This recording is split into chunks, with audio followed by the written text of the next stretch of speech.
You how to configure Zscaler Private Access to authenticate first against OPSWAT and then from OPSWAT against Azure AD. And the reason why we do this is because OPSWAT will give us an endpoint posture check for us to apply policy on. So there's a couple of configuration changes you need to do. So in OPSWAT, we configure our application. It's called ZPA. It's on our IDP, which is Azure.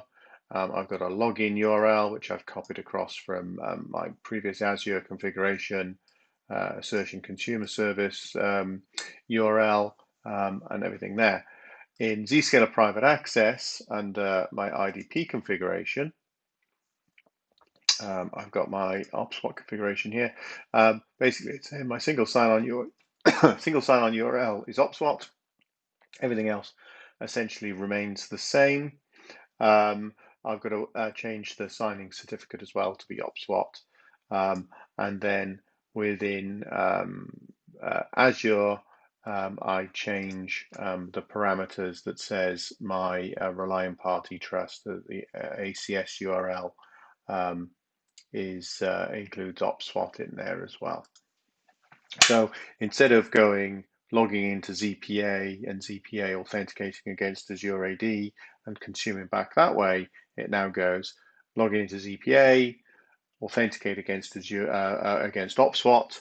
OPSWAT says, right, I need to authenticate you against Azure AD first.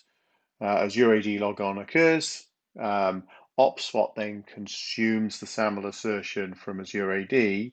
It then does the posture check on the client, and then the flow comes back once the OPSWAT posture check passes back to ZPA, and we consume that. Okay, so relatively simple. What we are then going to do is we're going to check this, and we'll start off with browser-based access. So I've got an application, centos.wellsgeek.net, log on mryan@wellsgeek.net. We'll click here. It's going to sign me in against OPSWAT, and that's going to say, oh, your device is not compliant. It's going to give me an option to download the client.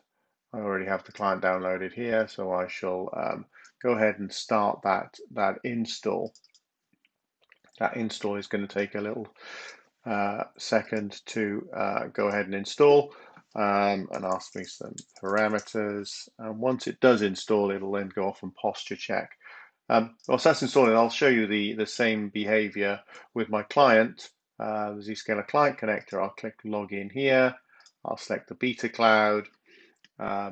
This is going to try and authenticate me first against Zscaler internet access, for which it'll do a transparent single sign-on against, oh no, it won't because I've deleted all my cookies and everything, mryan@wellsgeek.net. So this one is occurring directly there. I know I am off network, so it can't do transparent authentication. That will authenticate for Zscaler internet access. Zscaler Private Access will then do a subsequent authentication. Momentarily. There we go. And it'll say that I'm blocked in rolling into ZPA also because the client is not installed. So we'll come out of that. We'll click OK on this installer, let it continue running, and see what happens after this this installs. When it does install, there we go. It's going to say, okay, I want to allow access to that. Click close, and now we get this little OPSWAT here. And what it's doing there is it's checking the device posture, and it'll do that continuously. If we have a look in here at our policies, we have a policy here that says, it loads. We can do threat detection on Mac OS and Windows if we've got the right licenses. Security requirements, I'm saying, okay, I need to ensure that all of these things are true. Vulnerabilities doesn't have any CVEs. It's patched. We've got posture check. Anti-malware is installed. Real-time protection, things like that. Password protection might be on or off. I can make these things critical. Got some anti-phishing, backup control, firewall, hard drive encryption, the operating system version. So I got a lot of control here that OPSWAT gives me, and they've got a long history in being able to do this. So all of these things are essentially the default except disk encryption, which I've turned off for a specific reason to check it. So OPSWAT has done all of this. We've gone ahead and it's evaluated the device. So if I now go to my centos.wellsgeek.net, it's going to want to authenticate me, as we'd expect, mryan@wellsgeek.net, and I'll click sign in here. At this point, OPSWAT is now checking in. For some reason, it failed there. Let's just do that again. There's best laid demos and everything seem to hold some session state. So we passed that OPSWAT check there. If we come up to Zscaler app or Zscaler client connector, and I click login here now,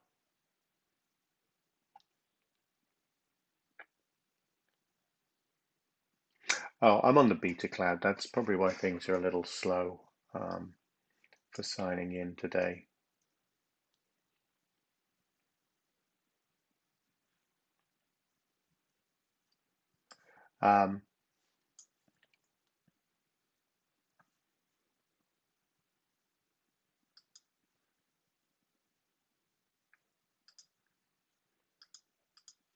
Let's exit this. It's probably not liked the network change or whatever.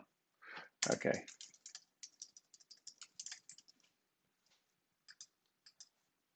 Yeah, it got halfway through the enrollment. That's why it failed. I was wondering why the icon was blue at the top. Because it enrolled in ZIA and not ZPA. So we'll kick off the whole thing again. Zscaler beta. Okay, and this time we'll get prompted mryan@wellsgeek.net.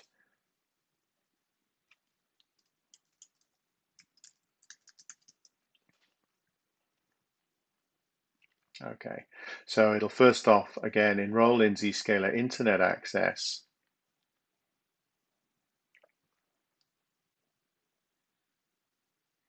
Now it'll go ahead and it'll enroll in Zscaler Private Access. And the OPSWAT client has returned as part of that SAML authentication to actually enable it to fully enroll this time. So now I'm on the network. You'll notice this one here is HTTPS because I've gone through browser-based access. But if I change this around now and go HTTP centos.wellsgeek.net, now it'll actually work via Zscaler Private Access. So we can check a couple of things in here.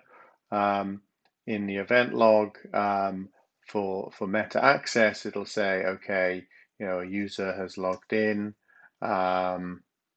Let's have a look and see if we can see the device event. So it's now 17:23. So my status changed to compliant, and it knows all of that during the authentication. The authentication event had the check-in from the OPSWAT client, and it knows that I've got a valid policy, so it lets the authentication continue. Obviously, this is authentication dependent. It's not real time. So what we would need to do in ZPA is we'd need to set a timeout policy and trigger how frequently we re-authenticate, and therefore double check the OPSWAT posture. So we can do that periodically. Hope this was useful. Let me know. Mark@zscaler.com.